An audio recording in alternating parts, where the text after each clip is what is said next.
Hello दोस्तों, मैं नीरज कुशवाहा आप सभी का स्वागत करता हूं आपके अपने YouTube channel Nalanda study point 24/7 पर। तो जैसा कि आप सभी को पता है, हम सुबह 11:30 बजे एक आर्मी स्पेशल जीके के बैच को चला रहे हैं, जिसमें हम आपके army GD, tradesman, technical, clerk, medical, SKT, NA आदि सभी एग्जाम्स के रिटर्न की पूरी तैयारी को करा रहे हैं, जिसमें हम आज कुछ महत्वपूर्ण जीके के मिक्स प्रश्नों को देखेंगे। तो आइए आज की क्लास को शुरू करते हैं। तो देखते हैं पहला प्रश्न, संविधान का संयुक्त अधिवेशन कौन बुलाता है? तो देखिए यह बुलाते हैं राष्ट्रपति। कौन? राष्ट्रपति। और इस अधिवेशन की अध्यक्षता लोकसभा अध्यक्ष करता है। कौन? लोकसभा अध्यक्ष। अब देखते हैं इसमें अगले प्रश्न को, LBW शब्द किस खेल से संबंधित है? तो देखिए यह क्रिकेट से संबंधित है। किससे? क्रिकेट से संबंधित है। अब देखते हैं इसमें अगले प्रश्न को, वायुमंडल की कौन सी परत में सूर्य से आने वाली अल्ट्रावायलेट यानी परावैंगनिक किरणों से बचाती है? तो देखिए यह है ओजोन परत। कौन सी? ओजोन परत, जो कि समताप मंडल में स्थित होती है। अब देखते हैं इसमें अगले प्रश्न को, ख्वाजा मोइनुद्दीन चिश्ती की दरगाह कहाँ है? तो देखिए यह है अजमेर राजस्थान में। कहाँ पर? अजमेर राजस्थान में। अब देखते हैं इसमें अगले प्रश्न को, सम्राट अशोक ने किस युद्ध के बाद बौद्ध धर्म को अपनाया था? तो देखिए यह था कलिंग का युद्ध। कब? कलिंग का युद्ध। और यह कब हुआ, यह आप सभी लोग हमारे कमेंट बॉक्स में लिखकर बताएंगे। तो आइए अब देखते हैं अगले प्रश्न को, भारत का केंद्रीय बैंक कौन सा है? तो देखिए यह है भारतीय रिजर्व बैंक। कौन सा? भारतीय रिजर्व बैंक, जिसे हम RBI कहते हैं। अब देखते हैं इसमें अगले प्रश्न को, सलारगंज म्यूजियम कहाँ स्थित है? तो देखिए यह हैदराबाद में स्थित है। कहाँ पर? हैदराबाद में। अब देखते हैं इसमें अगले प्रश्न को, भारत में सबसे लंबे समय तक मुख्यमंत्री कौन रहा? तो देखिए यह रही थी ज्योतिबा बसु। कौन? ज्योति बसु। ज्योति बसु कहाँ की? यह पश्चिम बंगाल की मुख्यमंत्री रही थी। अब देखते हैं इसमें अगले प्रश्न को, संसार की सबसे लंबी नदी कौन सी है? तो देखिए यह नील नदी। कहाँ पर है? मिस्र में स्थित है। मिस्र को नील का वरदान भी कहा जाता है और यह अफ्रीका महाद्वीप में स्थित है। अब देखते हैं इसमें अगले प्रश्न को, किस तापमान पर सेल्सियस और फ़ारेनहाइट तापमान बराबर होते हैं? तो देखिए यह होते हैं -40 डिग्री सेल्सियस पर। कितने? -40 डिग्री पर। -40 डिग्री पर। अब देखते हैं इसमें अगले प्रश्न को, कांसा किसकी मिश्र धातु है? तो देखिए यह तांबा और टीन की मिश्र धातु है। किसकी? तांबा और टीन की। अब देखते हैं इसमें अगले प्रश्न को, दिलीप ट्रॉफी का संबंध किस खेल से है? तो देखिए यह है क्रिकेट से। किससे? क्रिकेट से। अब देखते हैं इसमें अगले प्रश्न को, LPG का पूरा नाम क्या है? तो देखिए यह है लिक्विफाइड पेट्रोलियम गैस। क्या? लिक्विफाइड पेट्रोलियम गैस LPG का पूरा नाम है। अब देखते हैं इसमें अगले प्रश्न को, गीता रहस्य पुस्तक किसके द्वारा लिखी गई? तो देखिए यह बाल गंगाधर तिलक के द्वारा लिखी गई। किसके द्वारा? बाल गंगाधर तिलक के द्वारा। अब देखते हैं इसमें अगले प्रश्न को, राज्यसभा के कितने सदस्यों का चुनाव हर 2 वर्ष बाद होता है? तो देखिए यह 1/3 सदस्यों का चुनाव। कितना? 1/3 सदस्यों का चुनाव। और राज्यसभा सदस्यों का कार्यकाल कितने वर्ष का होता है? वह होता है 6 वर्ष का।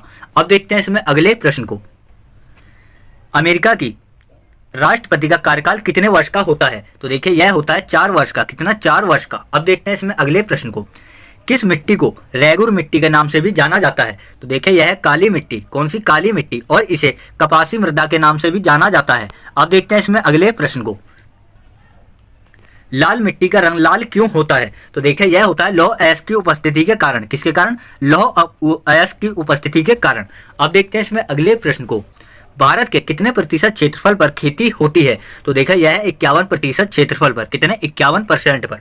अब देखते हैं इसमें अगले प्रश्न को, भारत में पूर्वोत्तर के राज्यों में जंगलों को काटकर जो खेती की जाती है वह क्या कहलाती है? तो देखिए यह कहलाती है झूम कृषि। कौन सी? झूम कृषि, या इसे स्थानांतरण कृषि भी कहते हैं। क्या? स्थानांतरण कृषि। ठीक है। अब देखते हैं इसमें अगले प्रश्न को, वायुमंडल में सबसे अधिक कौन सी गैस पाई जाती है? तो देखिए यह है नाइट्रोजन गैस। कौन सी? Nitrogen gas.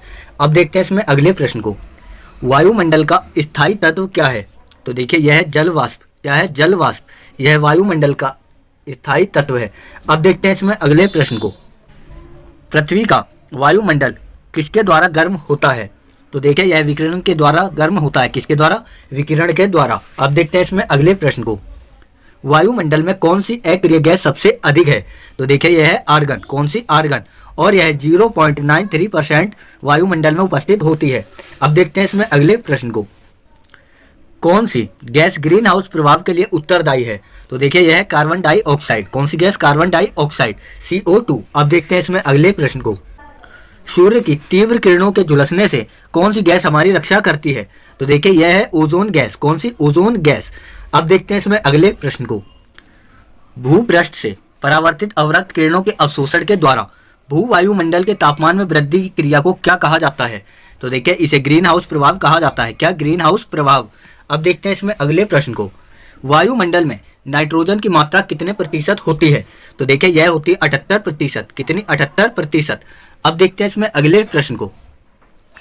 क्षोभ मंडल में धरातल से औसत ऊंचाई कितनी है? तो देखिए यह है 14 किलोमीटर। कितनी? 14 किलोमीटर। अब देखते हैं इसमें अगले प्रश्न को। किस मंडल को संवहनीय मंडल भी कहा जाता है? तो देखिए यह क्षोभ मंडल को संवहनीय मंडल कहा जाता है और इसी में सारी मौसमी घटनाएं होती हैं। अब देखते हैं इसमें अगले प्रश्न को। पृथ्वी के वायुमंडल का सबसे अधिक घनत्व कहाँ होता है? तो देखिए यह होता है क्षोभ मंडल में। कहाँ पर? क्षोभ मंडल में, क्योंकि वायुमंडल की सर्वाधिक भारी गैसें इसी मंडल में पाई जाती हैं। अब देखते हैं इसमें अगले प्रश्न को। वायुमंडल में दैनिक मौसम परिवर्तन किसके कारण होता है? तो देखिए यह क्षोभ मंडल के कारण होता है। किसके कारण? क्षोभ मंडल के कारण। अब देखते हैं इसमें अगले प्रश्न को। ओजोन परत कहाँ स्थित है? तो देखिए यह समताप मंडल में स्थित है। कहाँ पर? समताप मंडल में। अब देखते हैं इसमें अगले प्रश्न को। समताप मंडल में ओजोन परत का क्या कार्य है? तो देखिए यह है भूतल पर परावैंगनी विकिरणपात को रोकना। क्या? भूमंडल पर परावैंगनी विकिरणपात को रोकना। अब देखते हैं इसमें अगले प्रश्न को। दीर्घ रेडियो तरंगे पृथ्वी के किस भाग से परावर्तित होती हैं? तो देखिए यह आयन मंडल से परावर्तित होती है। किससे? आयन मंडल से। अब देखते हैं इसमें अगले प्रश्न को। वायुमंडल में कौन सा रसायन ओजोन स्तर के अवक्षय का कारण होता है? तो देखिए यह होता है क्लोरोफ्लोरोकार्बन। क्या होता है? Chlorofluorocarbon, CFC। अब देखते हैं इसमें अगले प्रश्न को। वायुमंडल के किस भाग में जलवाष्प की कुल मात्रा का 90% भाग विद्यमान होता है? तो देखिए यह होता है क्षोभ मंडल में। किसमें? क्षोभ मंडल में। अब देखते हैं इसमें अगले प्रश्न को। वायुमंडल का कौन सा भाग रसायन मंडल का एक भाग कहलाता है? तो देखिए यह होता है ओजोन मंडल। कौन सा? ओजोन मंडल। यह रसायन मंडल का एक भाग होता है। अब देखते हैं इसमें अगले प्रश्न को। हवाई जहाज उड़ाने के लिए कौन सा मंडल उपयुक्त है? तो देखिए यह है समताप मंडल। कौन सा? समताप मंडल। अब देखते हैं इसमें अगले प्रश्न को। वायुमंडल की निचली परत क्या कहलाती है? तो देखिए यह क्षोभ मंडल कहलाती है। क्या? क्षोभ मंडल। अब देखते हैं इसमें अगले प्रश्न को। तो देखिए दोस्तों, आज के हमारे सभी महत्वपूर्ण 50 जीके के प्रश्न यही समाप्त होते हैं। तो अगर आपको आज का हमारा ये वीडियो अच्छा लगा तो इसे लाइक जरूर करें। साथ ही साथ इसे अपने सभी सोशल मीडिया ग्रुप्स और प्लेटफॉर्म्स तथा दोस्तों के बीच जरूर शेयर करें, ताकि इस वीडियो का लाभ अधिक से अधिक छात्र उठा सकें। और इसके साथ साथ अपने सुझावों को हमें कमेंट करके जरूर बताएं, ताकि हम आपके कमेंट के हिसाब से अपने अगले वीडियो को लेकर आ सकें। और इसके साथ साथ हमारे YouTube channel Nalanda study point 24/7 को अभी सब्सक्राइब करें। साथ ही बेल आइकन को भी दबाएं, ताकि हमारे पर डे वीडियो का सबसे पहला नोटिफिकेशन आप तक सबसे पहले पहुंच सके। तो आज के लिए बस इतना ही। कल हम फिर मिलेंगे सुबह 11:30 बजे एक और नई क्लास के साथ। तब तक के लिए बहुत बहुत धन्यवाद।